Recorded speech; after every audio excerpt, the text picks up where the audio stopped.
Hello, everyone. Father Tony here with this week's chapel message. This past Sunday, the church celebrated the life of one of my favorite saints, St. Francis of Assisi. And St. Francis was an interesting character for a lot of reasons.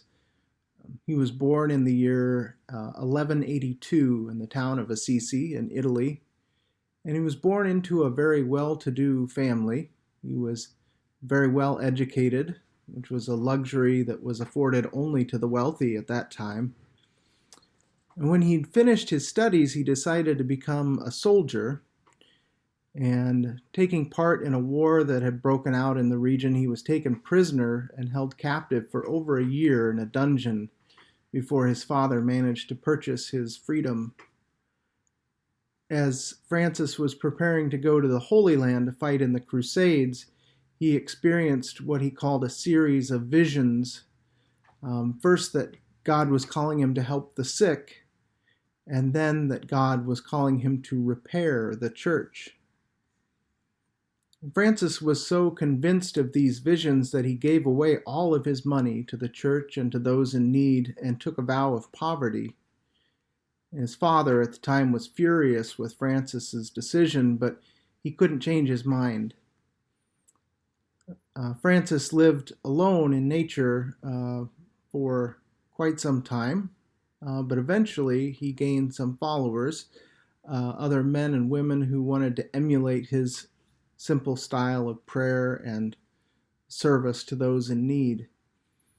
And eventually religious orders, the Franciscans and the Order of St. Clare, were developed around his teachings.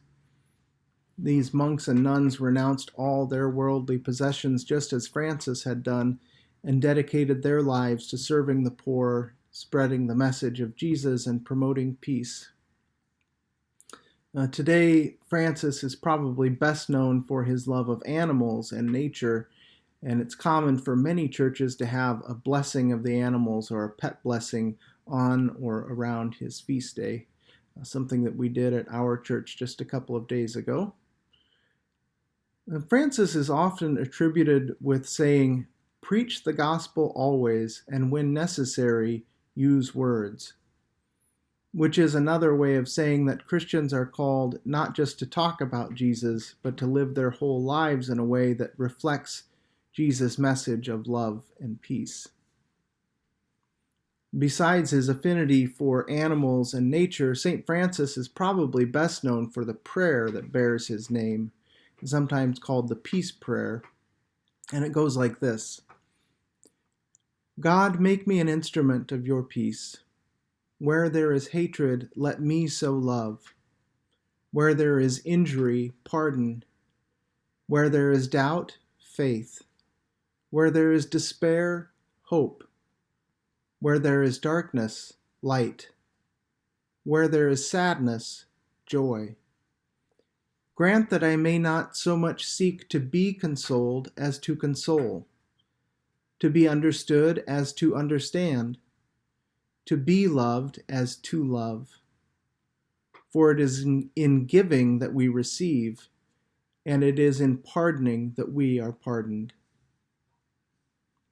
And whether someone is a person of faith or not, we can all aspire to live as instruments of peace, to do our best to bring hope and light and joy into our lives and the lives of others, and to offer consolation, love, and understanding to those around us with our words and our actions.